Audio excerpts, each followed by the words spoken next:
disais tout à l'heure que je disais tout à l'heure, les folates sont absorbées au niveau du jejunum et les réserves, elles sont au maximum, elles sont hépatiques et elles durent au maximum 4 mois. C'est-à-dire, s'il y a une carence en folate, on va l'avoir au bout de 4 mois. La vitamine B12, par contre, l'absorption, elle est iliale terminale après liaison au facteur intrinsèque. C'est ce qui se passe dans l'anémie de Bermer. Il y a un problème au niveau des cellules pariétales qui sécrètent le facteur intrinsèque. Donc, qu'est-ce qui va se passer? On va avoir une carence en B12. Et les réserves hépatiques peuvent aller jusqu'à 5 ans. Vous faites changer là, très bien. Donc, la facteur, tout à l'heure, la carence en fer, c'était un problème de chargement du cytoplasme en hémoglobine. Par contre, la carence en facteur antipernicieux, c'est un défaut au niveau du noyau. Donc, regardez, écoutez-moi bien. Qu'est-ce qui se passe? L'érythroblaste, quand il va commencer à fabriquer les globules rouges, qu'est-ce qu'il fait? Il y a le noyau qui se mature et le cytoplasme qui se charge. D'accord? Quand le noyau arrive à maturation pour se diviser, il avertit le cytoplasme de s'arrêter de se charger. Et quand le cytoplasme se charge normalement, il va dire au noyau de s'arrêter de se diviser. Donc, dans la carence en fer, qu'est-ce qui se passe? Le cytoplasme, il va tarder à se charger. Pourquoi? Parce qu'il n'a pas assez de fer. Le fer est important pour la synthèse de l'hémoglobine. L'érythroblaste se charge en fer. Une fois il est bien chargé, il dit au noyau stop. Donc, puisque le cytoplasme tarde à charger en fer, qu'est-ce qui va se passer? Le noyau va se diviser plusieurs fois.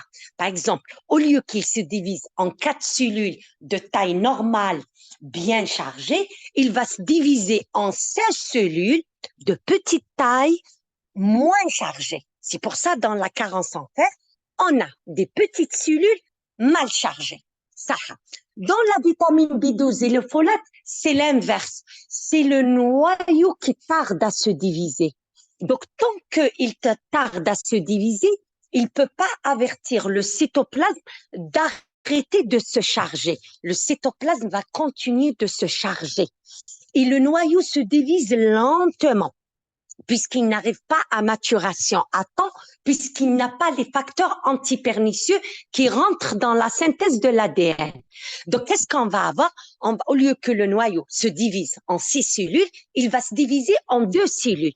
Donc, on va avoir des cellules de grande taille qui sont très chargées. Ça s'appelle la macrocytose. C'est pour ça, au niveau de la moelle, on retrouve ces érythroblastes bleus parce qu'ils sont très chargés en fer.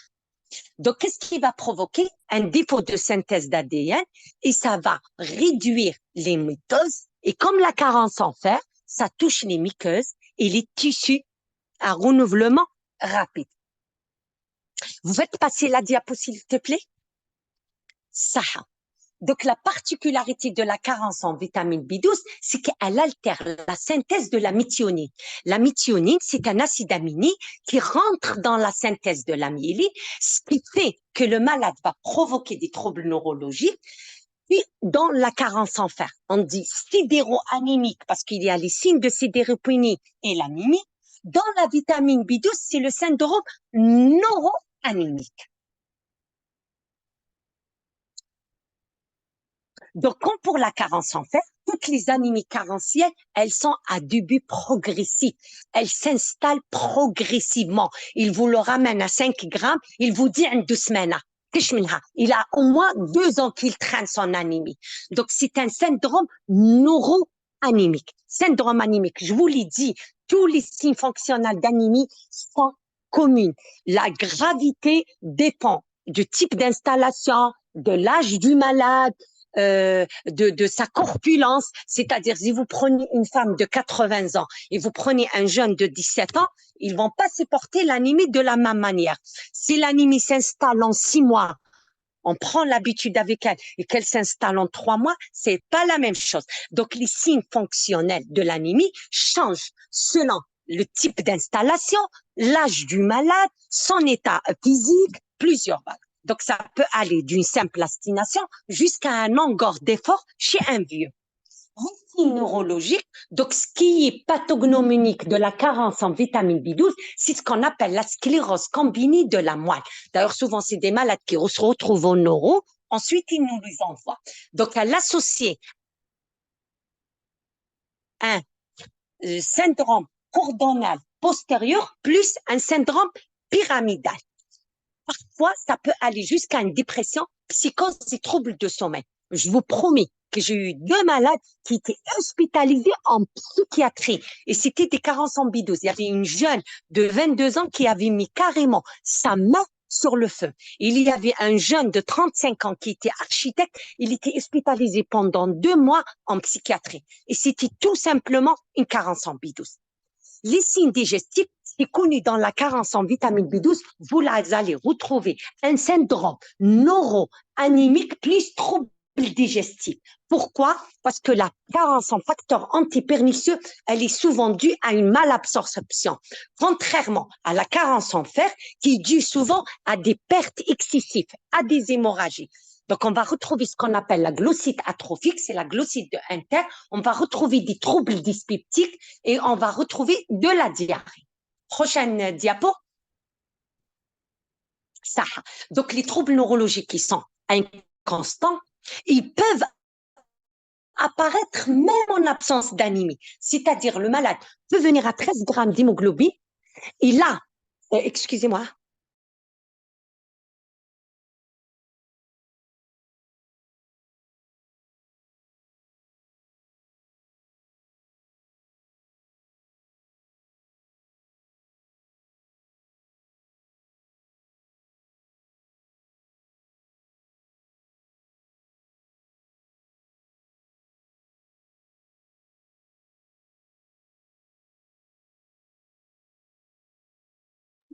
excusez-moi, donc ils peuvent apparaître même en absence d'anémie, ils peuvent ne pas régresser complètement. Et c'est vraiment le grand deal, parce que c'est des gens qui vont vivre avec des douleurs aux pieds, qui peuvent vivre alors qu'ils ne marchent pas. C'est pour ça qu'il faut diagnostiquer une vitamine B12 et la traiter. Ils peuvent apparaître aussi après un traitement inadéquat. C'est-à-dire, c'est un malade qui vient pour un anémie macrocytaire et le médecin se trompe et lui donne le folate à la place de vitamine B12. Et il va bousiller son système neurologique. Ça s'appelle le piège à folate. Quand vous êtes devant une anémie macrocytaire, que vous n'avez pas le dosage des folates ou de la vitamine B12, commencez par la vitamine B12. Vous n'allez pas faire du tort en malade. Voilà, prochaine diapo. Donc, pour l'hémogramme, c'est une anémie macrocytaire, normochrome originative. Dans ce cas, la carence peut toucher toutes les lignées, pas comme la carence en fer. Elle peut toucher toutes les lignées, donc il peut y avoir une leucopénie modérée, une thrombopénie modérée, voire une pancytopénie. Il y a des malades qui sont venus en pancytopénie, le VGM il est macrocytaire, franchement macrocytaire, on ne s'inquiète pas, on fait la moelle, c'est une carence en B12. Au frottis sanguin, on va retrouver des macrocytes, c'est-à-dire des globules rouges de grande taille, normalement chargés, des macrothrombocytes, c'est des thrombocytes qui sont de grande taille.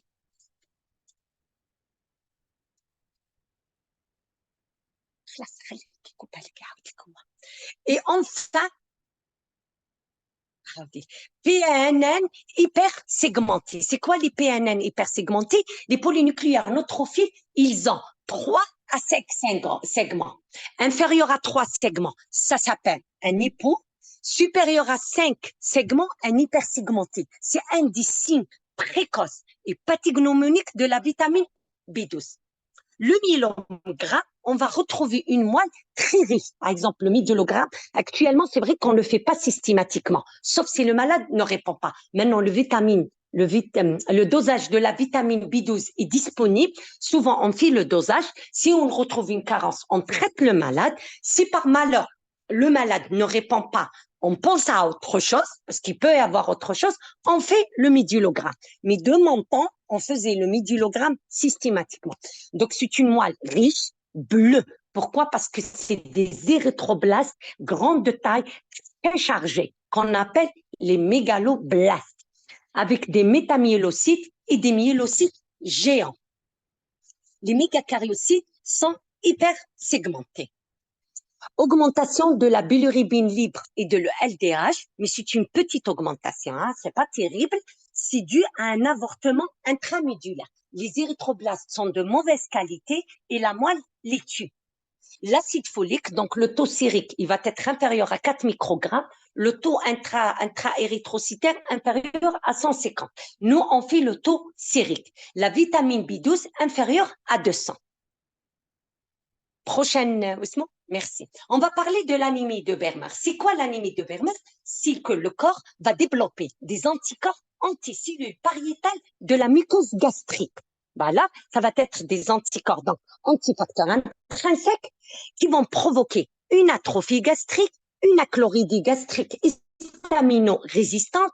Le dosage du facteur intrinsèque dans le suc gastrique va être absent, c'est-à-dire il ne va pas y avoir de facteur intrinsèque.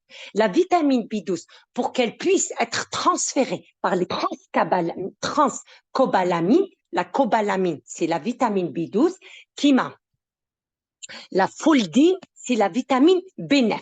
Donc, il ne va pas y avoir le facteur intrinsèque, elle ne peut pas le transporter. Elle se fixe sur le facteur intrinsèque pour pouvoir transporter la vitamine B12. Donc, les tests thérapeutiques, le dosage vitaminique, impossible. Quand le dosage vitaminique, il est impossible, de préférence, il faut faire le dosage vitaminique, on commence toujours par vitamine B12. On donne une injection pendant 3 jours et on attend la crise réticulocytaire entre le 4e et le 10e jour. Prochaine diapo. Très bien. Donc, la carence en folate, c'est la vitamine B9, la foldine. Donc, ça peut, c'est surtout une carence d'apport. Donc, c'est la principale cause.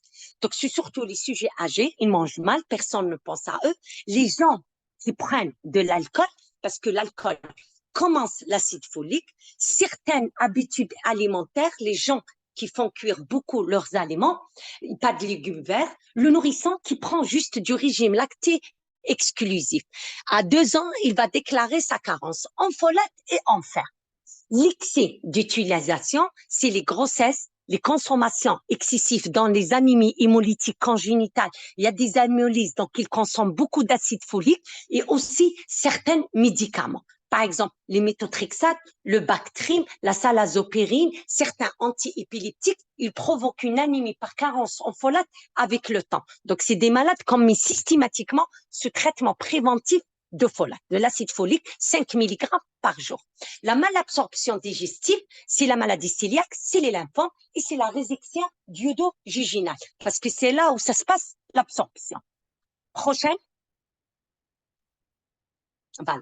La carence en vitamine B12, la cause la plus fréquente, c'est la malabsorption. La maladie la plus fréquente, c'est la maladie de Berner. C'est une maladie auto-immune caractérisée par une gastrite atrophique, surtout phendique, avec des anticorps, antifacteurs intrinsèques et anticellules pariétales de l'estomac. Ça peut être associé à d'autres maladies auto-immunes, le vitiligo, le diabète, le thyroïdite. Moi, j'ai eu un malade à l'âge de 10 ans, il avait fait une carence en B12. À l'âge de 16 ans, il fit une thyroïdite d'Hashimoto. À 23 ans, il fit une polyarthrite rhumatoïde. Et maintenant, il a 33 ans, il est en train de faire un diabète. Maldigestion des cobalamines, c'est-à-dire les cobalamines ne sont pas comment dire ça, ne sont pas bien consommées et donc elles peuvent pas être transportées. Et enfin, il peut y avoir une cause intestinale. Les carences d'apport, elles sont exceptionnelles. Il faut qu'ils soient des gens végétaliens. C'est quoi les végétaliens? Les végétaliens, c'est des végétariens stricts. C'est-à-dire, par exemple, ils ne montent pas dans une voiture en cuir, parce que le cuir vient de l'animal. Ils ne prennent pas du lait. Vous n'avez pas le droit de prendre le lait de la vache.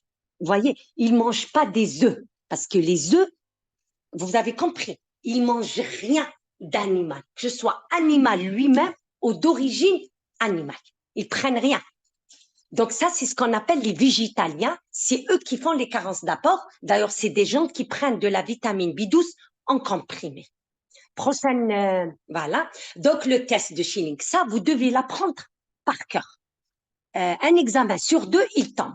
Donc, qu'est-ce qu'il fait le test de Schilling? Écoutez bien, moi je l'ai fait très simplifié.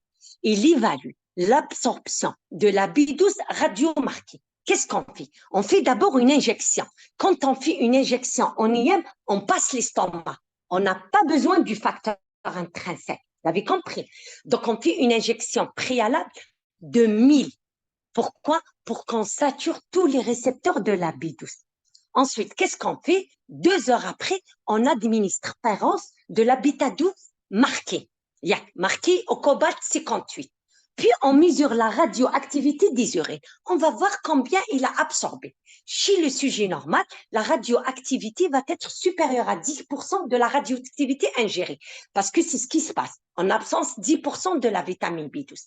Si le sujet qui est carencé, qui n'a pas l'osmose, qui absorbe mal la vitamine B12, est-ce que parce qu'il y a un manque de facteurs intrinsèques ou c'est autre, ou c'est une malabsorption iliale, qu'est-ce qui va se passer? Il va y avoir une radioactivité inférieure à 3%.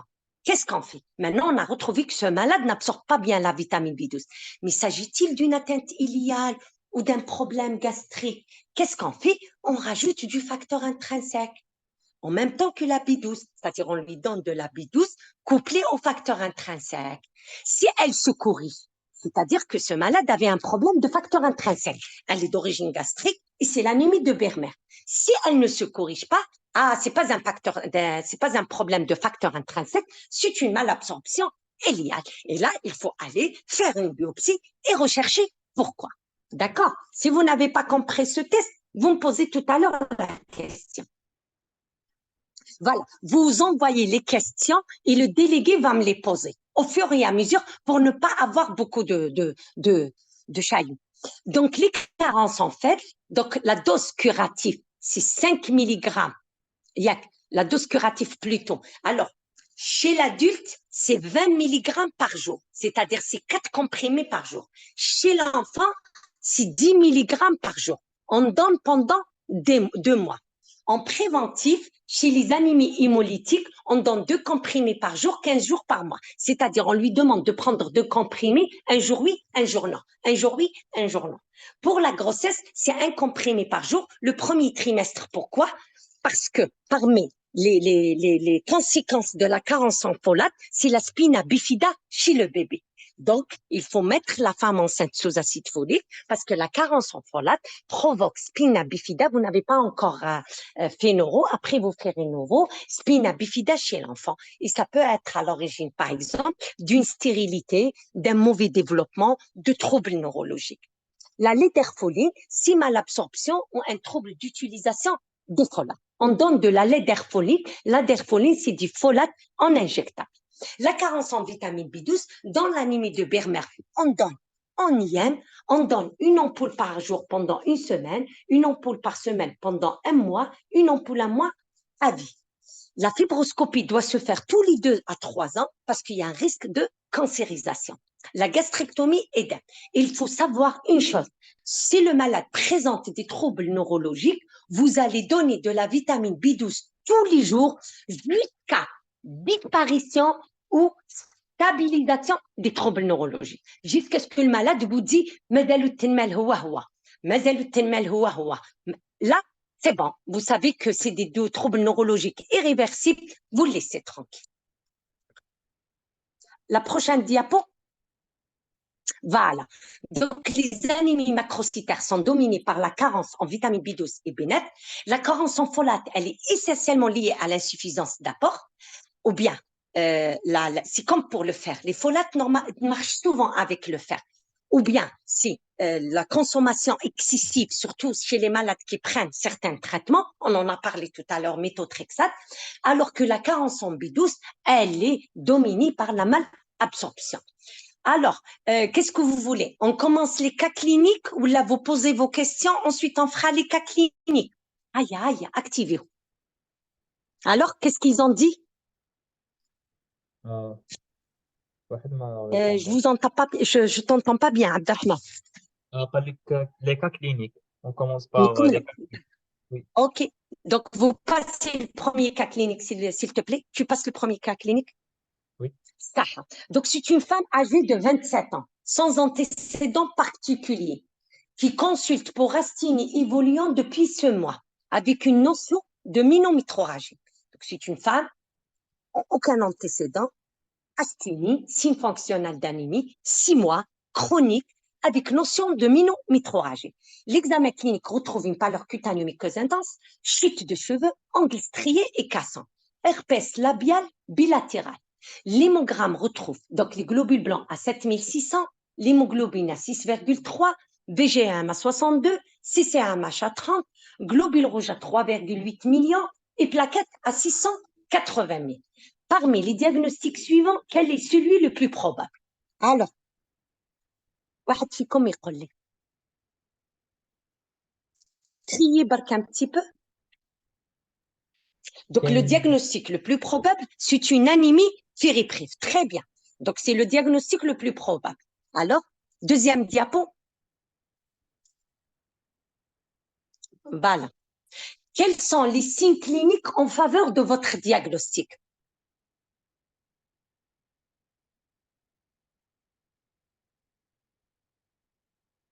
Alors, il y a quelqu'un, vous mettez 2, 3, 4, 5, 1, 2, 3, 4, 5.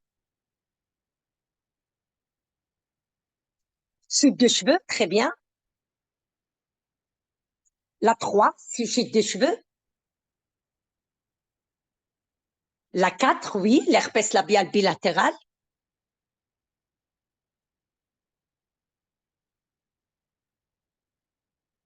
2, 3, 4 et 5. L'âge de la patiente n'a rien à voir. Il y a l'évolution de la symptomatologie, elle est chronique. L'herpès labial bilatéral, on a dit que ça peut provoquer chute de cheveux et angles striés et la pâleur cutanée muqueuse intense. Vous pouvez donner les 4, c'est pas faux, mais c'est surtout le 2 et le 3. C'est surtout la pâleur, c'est un signe fonctionnel d'anémie, et les troubles de Fana. C'est ça qui font un syndrome sidéro-anémique. Quel examen clinique nécessaire pour votre diagnostic? Qu'est-ce qu'on doit faire? Alors, quel numéro? 1, 2, 3, 4, 5. 2. Très bien. Donc, c'est le dosage de la ferritinémie. Quelle est votre conduite à tenir? 2. Non. Quelle est votre conduite à tenir? 1 et 4. Très bien. Si vous traitez la malade sans l'orienter chez un gynécologue, c'est comme si vous avez pris un seau, vous l'avez troué et vous commencez à le remplir avec de l'eau. Vous remplissez d'eau, il saigne de bas. Donc, il faut la mettre sous traitement martial, c'est-à-dire sous traitement fer, et vous l'orientez chez le gynéco. Prochaine diapo. Voilà. Donc, tout à l'heure, on a vu une carence en fer avec un syndrome sidéro-anémique qu'on a mis sous fer. Donc, on va la mettre sous fer pendant 6 mois. Pour tout à l'heure, celui qui a demandé pour 6 mois. On met 2 mois pour corriger le taux d'hémoglobine et on doit rajouter systématiquement 4 mois de traitement pour restaurer les réserves. D'accord? C'est pas parce que le malade vient au bout de 2 mois avec 14 grammes d'hémoglobine que vous allez lui dire, c'est bon, vous êtes guéri, vous partez. Non, vous devez restaurer les réserves. Pour restaurer les réserves, vous avez besoin de rajouter 4 mois de traitement, c'est-à-dire la durée de traitement par traitement martial, c'est 6 mois de traitement. D'accord? Maintenant, le deuxième cas clinique, un homme âgé de 52 ans, diabète non insulinodépendant, consulte pour asthénie qui évolue depuis 8 mois avec l'onset de diarrhée chronique. L'examen clinique, qu'est-ce qu'il va retrouver? Une pâleur cutanée muqueuse, un subictère conjonctival et des fourmillements aux extrémités inférieures qui évoluent depuis 3 mois. L'hémogramme va retrouver 2300 globules blancs, hémoglobine à 7 grammes, VGM à 125, CCAMH à 34, globules rouges à 3,8 et les plaquettes à 115. C'est-à-dire, si on doit interpréter ce cas clinique, on va dire que c'est un homme qui a des troubles digestifs, un syndrome anémique, une petite hémolyse qui est à l'origine du subictaire. Il a une leucopénie modérée à 2300. Il a une anémie macrocytaire normocrampe et il a une discrète thrombopénie. C'est-à-dire, si on vous dit interpréter le cas. Donc, parmi les diagnostics, vous m'avez répondu, très bien, c'est une anémie par carence anti-facteur pernicieux. Prochaine diapo, s'il te plaît. Chokran. Quels sont les signes cliniques en faveur de votre diagnostic? Alors, vous me les dites.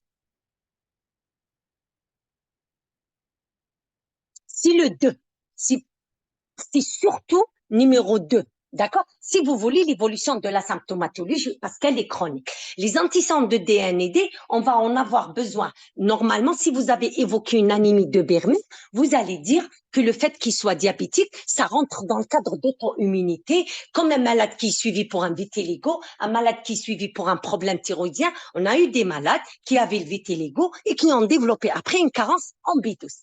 Donc, quel est l'examen clé nécessaire pour confirmer le diagnostic?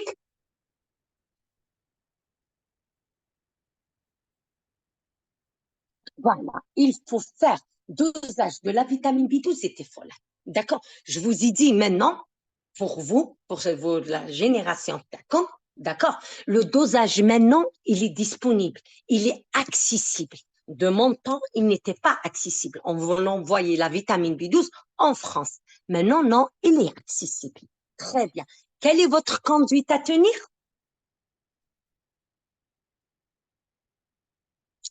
Voilà. D'abord, mettre le patient soit sous vitamine B12, soit sous acide folique. Je vous ai dit, hein, il faut éviter l'acide folique. Il faut commencer toujours par la vitamine B12. Au bout de quelques jours, vous pouvez rajouter de l'acide folique si vous avez une carence en folate. Mais toujours commencer par la vitamine B12 et orienter le patient vers un gastrologue. C'est une faute de frappe. Hein. Si mettre le patient sous vitamine B12 ou acide folique. Ça dépend. Si le dosage est en rapport avec vitamine B12, on met B12. Si le dosage est en rapport avec folate, on met l'acide folique.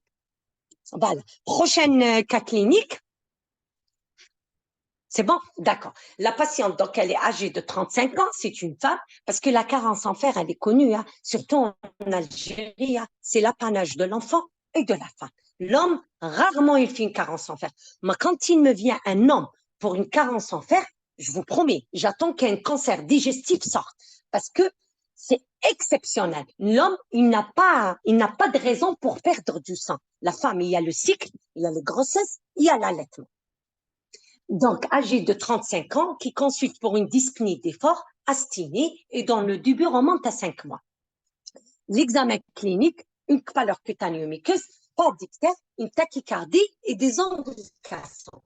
Elle apporte la notion de règles abondantes depuis 1 an. Devant ce tableau, quel diagnostic évoqué et pourquoi? Donc, sinon, Abdelrahman, tu parles, toi. Tu dis le diagnostic,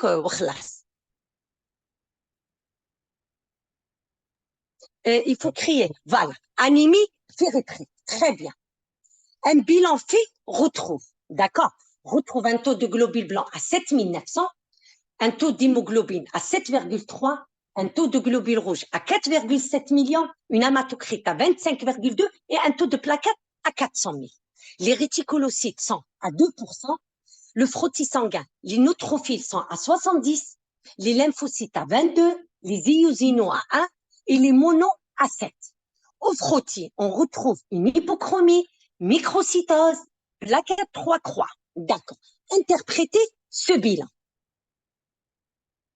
Alors, regardez.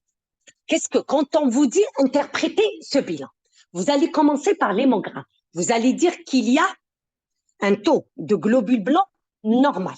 Il faut calculer systématiquement les valeurs absolues. Je vous ai donné la règle de 3 pour le neutrophile.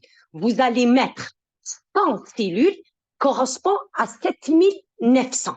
D'accord? 100 PNN correspond à 7900. 70% correspond à combien?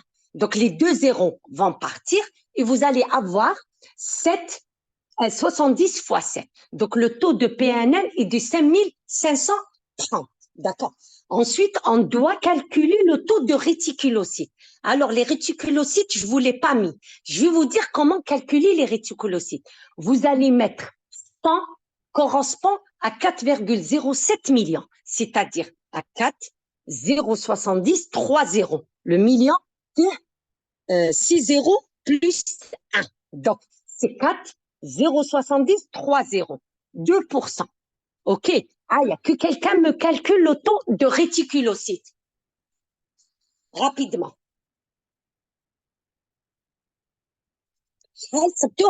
أنا سبته déjà, c'est bon.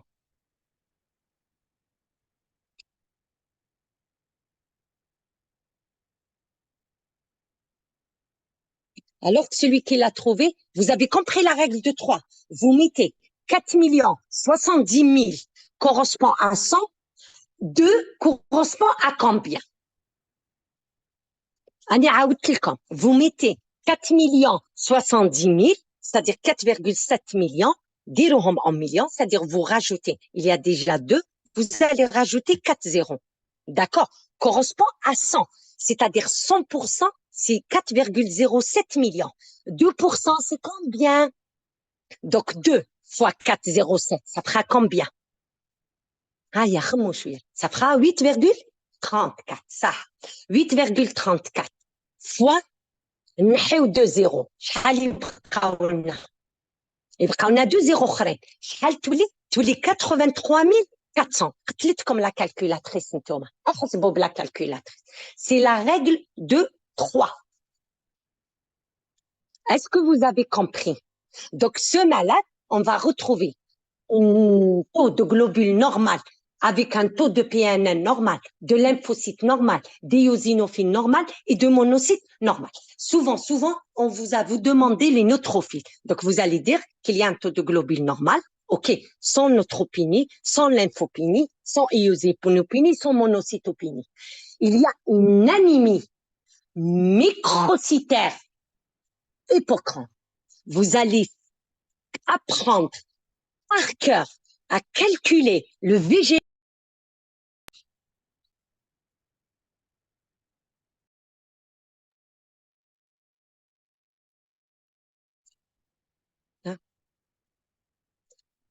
Vous m'avez compris? Vous m'entendez? Maintenant, oui. D'accord. Vous m'entendez, Yak? Oui.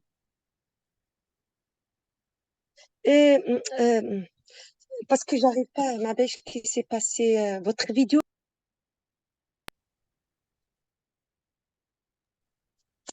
Abdelrahman, Oui, tu m'entends? oui, oui, je vous entends. Je suis Abdelrahman, je t'entends pas, Anaya. Comment je rétablis ma vidéo, ma حبيتش. Euh, Mais à la belle que je t'entends pas, je suis désolée, hein, je t'entends pas, rien, rien. Comment je vais rétablir ma vidéo? Euh,